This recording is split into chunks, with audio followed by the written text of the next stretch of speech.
नमस्कार, जोहार। मेरे सभी झारखंडी भाई बहनों को मेरा तहे दिल से पुनः नमस्कार है। लेकिन एक बहुत दुखद बात है कि जो जेटेट का सिलेबस जारी हुआ है वो एनसीटी के अनुरूप नहीं है। तो एनसीटी के अनुरूप नहीं रहने के कारण उसमें बहुत सारी आप लोग को कठिनाइयाँ आएंगी। मेरी तरफ से जिन्होंने भी इस सिलेबस को बनाया है उनको 21 जूतों की सलामी जरूर देनी चाहिए।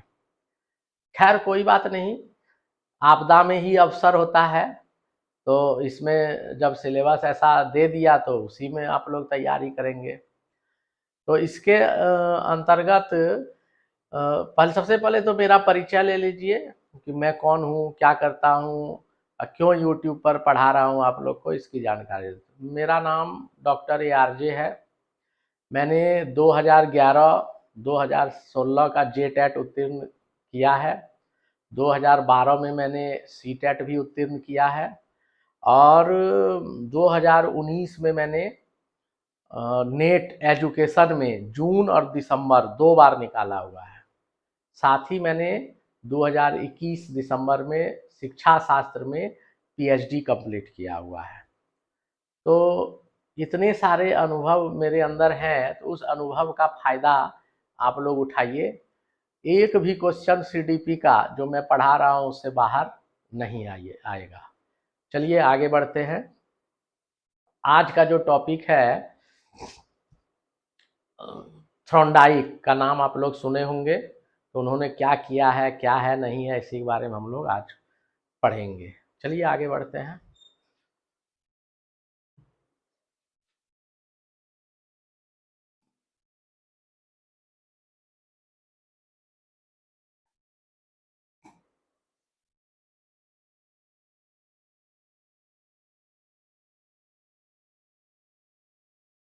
जैसे कि बोर्ड पर आप लोग को दिख रहा है, थॉर्नडाइक का उद्दीपन अनुक्रिया सिद्धांत।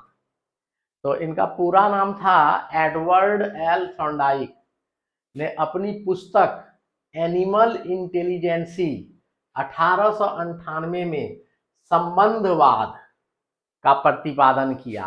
देखिए, थॉर्नडाइक का जो नियम है जो हम लोग पढ़ रहे हैं उसका क्या नाम है? उद्दीपन अनुक्रिया, उद्दीपन अनुक्रिया सिद्धांत, स्टिमुलस रिस्पॉन्स थ्योरी। तो इसको पहला लेटर ले लेते हैं S और R लेते हैं, तो इसको SR थ्योरी भी बोलते हैं। तो इन्होंने कौन सा पुस्तक लिखा था? एनिमल इंटेलिजेंसी 1898 में। तो उसमें संबंधवाद का प्रतिपादन किया। अधिगम मनोविज्ञान के क्षेत्र में संबंधवाद से अभिप्राय है कि उद्दीपक के साथ क्रिया का अनुबंध बनाना। अतः इसे उद्दीपक अनुक्रिया सिद्धांत के नाम से जाना जाता है। इस सिद्धांत को निम्नलिखित नामों से भी जाना जाता है। तो सबसे पहले आपको उद्दीपक और अनुक्रिया क्या होता है। तो उद्दीपक हम लोग के घर में बरसात के दिनों में केचुआ, जिसको हम लोग जौंक या जौकटी बोलते हैं, तो जब वो मिलती है तो उसके आगे जाके आप नमक डाल दीजिए। तो जैसे नमक डालिएगा वो पीछे की ओर मुड़ जाएगी। तो पीछे मुड़ जाएगी, आगे नहीं जाएगी। अगर जाएगी तो उसको मरना होगा। तो ये क्या हो गया? वो नमक जो है वो उद्दीपक है, अब वो जो पीछे वापस आ गई वो अनुक्रिया है। दूसरा हम लोग उदाहरण ले सकते हैं। मान लीजिए कि आपको हठात कोई मारना चाह रहा है आंख के ऊपर, तो सबसे पहले क्या हो जाएगा? आपका आंख बंद हो जाएगा। जबकि मतलब उसने मारा भी नहीं, मारने का ऐसे ला रहा है बस, उसमें आपका आंख बंद हो जाएगा। तो वो जो मारने का प्रयास कर रहा है वो उद्दीपक हो गया, और आपका जो आंख बंद हो गया वो अनुक्रिया हो गया। तो इस तरह का बहुत सारा उदाहरण है। तो उद्दीपक अनुक्रिया किसे कहते हैं हमको लगता है आप समझ गए होंगे। तो इस थ्योरी का जो नाम है उद्दीपन अनुक्रिया, उसके अलावे भी इसका नाम है। क्या क्या नाम है? साहचर्य सिद्धांत, एसोसिएशन थ्योरी, प्रयत्न और भूल का सिद्धांत, ट्रायल एंड एरर थ्योरी, अनुवादी सिद्धांत, मोलेकुलर थ्योरी, संबंधवाद का सिद्धांत, कनेक्शंस थ्योरी, सीखने का संबंध सिद्धांत। एक ही नाम को फिर अलग अलग नामों से इसने बताया है। ठीक है, तो कोई भी नाम दे देगा इस थॉर्नडाइक के इसमें से कौन सा नाम है ऑब्जेक्टिव क्वेश्चन में, तो आपको सारा नाम जानना चाहिए ये, लेकिन सबसे ज्यादा फेमस जो है प्रयत्न और भूल सिद्धांत है। इसका प्रयोग गणित में स्पेशली होता है, छोटे बच्चों के कक्षाओं में बहुत ज्यादा होता है। आगे बढ़ते हैं।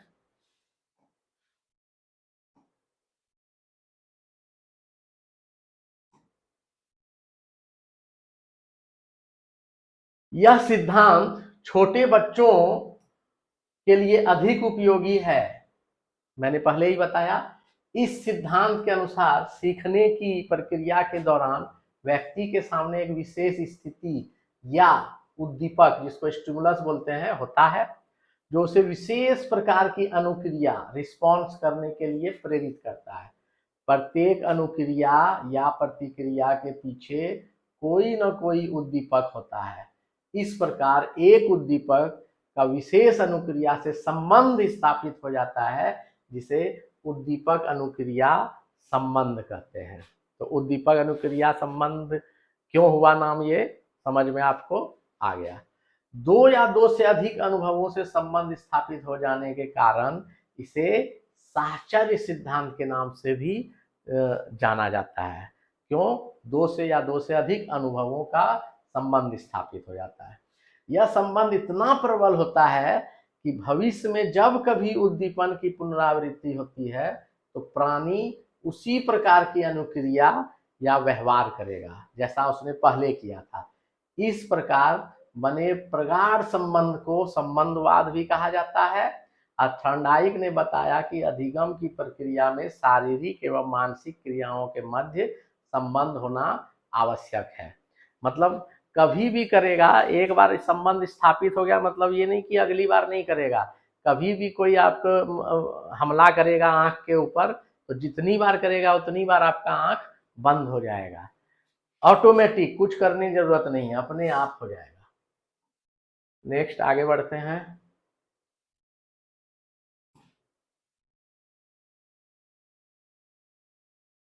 थॉर्नडाइक ने सीखने के सिद्धांतों के लिए अनेक पशुओं पर परीक्षण किए। इस सिद्धांत का परीक्षण थॉर्नडाइक ने भूखी बिल्ली पर किया। क्वेश्चन पूछेगा कि जो प्रयास और भूल सिद्धांत है या उद्दीपक अनुक्रिया सिद्धांत है, उसमें थॉर्नडाइक ने किस पशु पर प्रयोग किया, तो आपका जवाब होगा बिल्ली। बिल्ली पर प्रयोग किया। तो ये चित्र में देखिए, एक बिल्ली है जो कि पिंजरे में बंद है। पिंजरे का नाम पजल बॉक्स रखा हुआ था। और ये जो है एक क्लच है, या समझिए ये छिटकिनी है, उसको छू देने से वो दरवाजा उसका खुल जाता है। तो इस तरह करके क्या किया, भूखी बिल्ली को भूखी परीक्षण किया उन्होंने। बिल्ली को पिंजरे में बंद कर दिया, उसके बाहर मछली के मांस का टुकड़ा रख दिया। पिंजरे का दरवाजा एक खटके के दबने से खुलता था। खटके मतलब क्लच हो गया, जैसे ऐसे टच करते ही दरवाजा ओपन हो जाता था। तो बिल्ली के लिए भोजन उद्दीपक था। भोजन को देखकर बिल्ली व्याकुल हो जाती है और वह प्रतिक्रिया करना प्रारंभ कर देती। क्या करेगी बिल्ली, जब भूखी है तो अपना पूरा हाथ पैर पंजा जो भी है वो पूरा मारना शुरू करेगी। जब पूरा हाथ पैर पंजा मारना शुरू कर देती है तो कभी अनजाने में गलती से क्लच उसको टच हो जाता है। तो जैसे टच होता है दरवाजा खुल जाता है। दरवाजा खुलने के बाद तो मछली का टुकड़ा रखा हुआ है उसको जाके खा लेती है। अनेक बार बाहर निकलने का प्रयास करने के बाद संयोगवश एक बार उसका पंजा खटके में पड़ता है और खुल जाता है और खुल जाता है दरवाजा। थॉर्नडाइक ने इस प्रयोग को बार बार दोहराया और हर बार त्रुटियों की संख्या में कमी आई और अंत में बिल्ली किसी प्रकार की भूल न करके सीधा खटके दबाकर पिंजरे के दरवाजे को खोल लेती थी। पिंजरे से बाहर निकलने के बाद बिल्ली मछली को खाकर संतोष प्राप्त करती है। इस प्रकार इस प्रयोग में उद्दीपक और प्रतिक्रिया में संबंध एसआर बॉन्ड स्थापित हो जाता है। बार बार प्रयास द्वारा त्रुटि कम होने के कारण इस प्रयास को प्रयास एवं त्रुटि का सिद्धांत, प्रयास एवं भूल का सिद्धांत कहा जाता है।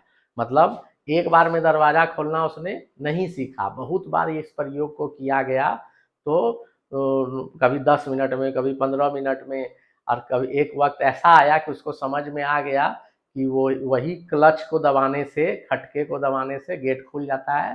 तो उसके बाद उसको समझ में आ गया, तो जब भी घुसाए तुरंत खटके को छू दे, गेट खुल जाता था। तो इसी को बोलते हैं प्रयास एवं भूल सिद्धांत। आगे बढ़ते हैं।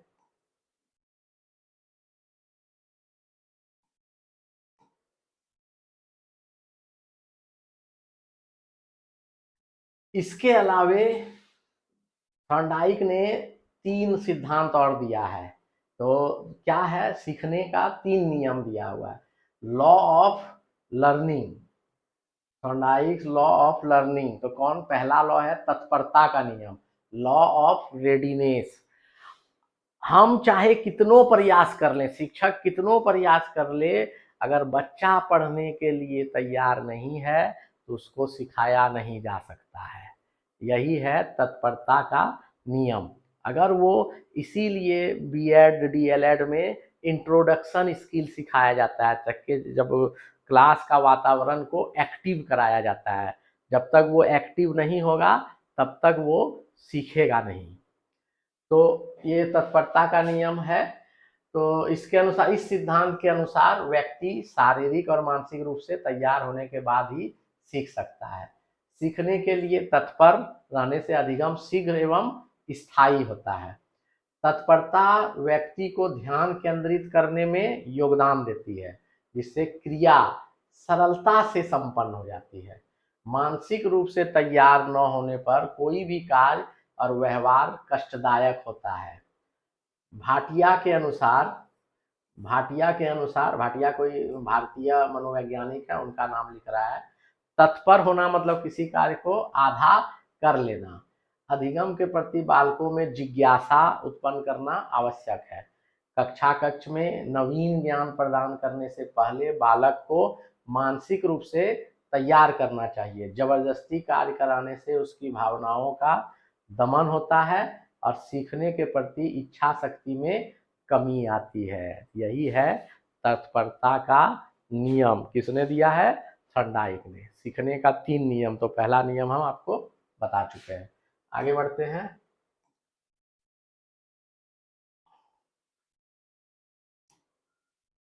दूसरा है लॉ ऑफ एक्सरसाइज, अभ्यास का नियम। कई साल पहले हमारे कवि ने कह दिया है कि करत करत अभ्यास जड़मती हो सुजान। तो हमारे भारतीयों को तवज्जो नहीं देता है, थॉर्नडाइक ने जो बोला है उसको तवज्जो देता है, और उसी के आधार पर इसको बोला है कि जितना अभ्यास करेगा बच्चा उतना ज़्यादा सीखेगा। तो गणित में देख लीजिए, जितनी बार बच्चे बनाएंगे क्वेश्चन को उतना स्थायी ज्ञान होगा, जितनी कम बार बनाएगा उतना कम बार मतलब उसका अभ्यास नहीं रहेगा, ठीक से नहीं बना पाएगा। तो इस नियम के अनुसार कोई भी क्रिया बार बार दोहराने से उसमें संबंध स्थापित हो जाता है। कई बार अभ्यास करने से अधिगम सरल हो जाता है और इससे कुशलता भी प्राप्त होती है। हिलगार्ड एवं बॉयर ने बताया कि अभ्यास करने से उद्दीपक और प्रतिक्रिया में संबंध प्रगाढ़ होता है। इस नियम में उपयोग का नियम, अनुपयोग का नियम के रूप में 2 उपनियम भी है। इनके अनुसार जो कार्य व्यक्ति के लिए उपयोगी है वह बार बार किया जाता है, इससे एक प्रकार का संबंध बन जाता है जो आदत के रूप में शुमार हो जाता है। इसके विपरीत अनुपयोगी कार्य न करने से उसको सरलता से भूला जा सकता है। इस प्रकार कहा जा सकता है, कि किसी कार्य को याद करने के लिए उसका अभ्यास आवश्यक है। कॉलसेनिक ने बताया कि अभ्यास का नियम किसी कार्य की पुनरावृत्ति और सार्थकता के औचित्य को सिद्ध करता है। इस सिद्धांत के अनुसार बालकों में ज्ञान के स्थायीकरण के लिए सिखाए गए ज्ञान का निरंतर अभ्यास करवाना चाहिए। कक्षा में अध्यापक को पाठ सामग्री बार बार दोहरानी चाहिए। छात्रों में अभिव्यक्ति विकास के लिए मौखिक रूप से विषय का अभ्यास आवश्यक है। मतलब अगर जितना अभ्यास करेगा अधिगम उतना स्थायी होगा। तो ये थॉर्नडाइक का सीखने का दूसरा नियम था। आगे बढ़ते हैं लास्ट तीसरा नियम की ओर। तीसरा नियम जो है आपका लॉ ऑफ इफेक्ट, प्रभाव का नियम। प्रभाव का नियम कैसे आप शिक्षण को प्रभावी बना सकते हैं, तो यहाँ पर पुरस्कार एवं दंड को प्रयोग कर सकते हैं। अगर पुरस्कार दीजिएगा तो बच्चा और अच्छी तरीके से सीखेगा। तो क्या बोलता है, इस सिद्धांत के अनुसार किसी कार्य को करने से अच्छा या धनात्मक प्रतिफल मिलता है तो वह कार्य बार बार करने की इच्छा होती है। धनात्मक प्रतिफल वही आपका पुरस्कार। जिस कार्य के परिणाम से व्यक्ति को सुख एवं चैन प्राप्त होता है उसे सीखने में सरलता होती है। असफलता मिलने पर व्यक्ति का कार्य दोबारा करने का प्रयास नहीं करेगा। अगर असफल होगा तो दोबारा नहीं करेगा। क्रो एंड क्रो के अनुसार सीखने की क्रिया में संतोष का स्थान महत्वपूर्ण है। कक्षा में सीखने के लिए बालक को निरंतर अभिप्रेरित एवं प्रोत्साहित करना चाहिए। व्यक्तिक भिन्नता के आधार पर अधिगम प्रदान करने के लिए नवीन शिक्षण विधियों का प्रयोग करना चाहिए, जिससे सीखने के प्रति रोचकता बनी रहे। अध्यापक को सकारात्मक सोच के साथ शिक्षण प्रदान करना चाहिए ताकि संतोषप्रद परिणाम प्राप्त हो सके। तो सीखने का थॉर्नडाइक ने 3 नियम दिया है, law of effect, law of readiness और एक आपका लॉ ऑफ एक्सरसाइज। तो ये 3 नियम दिया हुआ है। तीनों नियम को याद रखना है। प्रयास एवं भूल सिद्धांत क्या है उसको याद रखना है। और आइए देखते हैं, 1-2 क्वेश्चन बनाते हैं, उससे पता चल जाएगा क्या होता है। क्वेश्चन है, थॉर्नडाइक के द्वारा अधिगम संबंधी प्रयोग किस जानवर पर किए गए थे? बिल्ली, पता चल गया। अधिगम के 3 प्रमुख नियमों का प्रतिपादन किया था। अभी बताइए अधिगम का 3 नियम कौन दिया है? थॉर्नडाइक। निम्न में से कौन सीखने का प्रमुख नियम नहीं है? अभ्यास का नियम है, प्रभाव का नियम भी है, तत्परता का नियम है और ये सादृश्य का नियम ये थॉर्नडाइक ने नहीं दिया है। ये सीखने का गौण नियम है। गौण नियम की चर्चा शायद सिलेबस में आप लोग का नहीं है, लेकिन जान लीजिए ये सादृश्यता का नियम गौण नियम है। आगे बढ़ते हैं नेक्स्ट क्वेश्चन की ओर।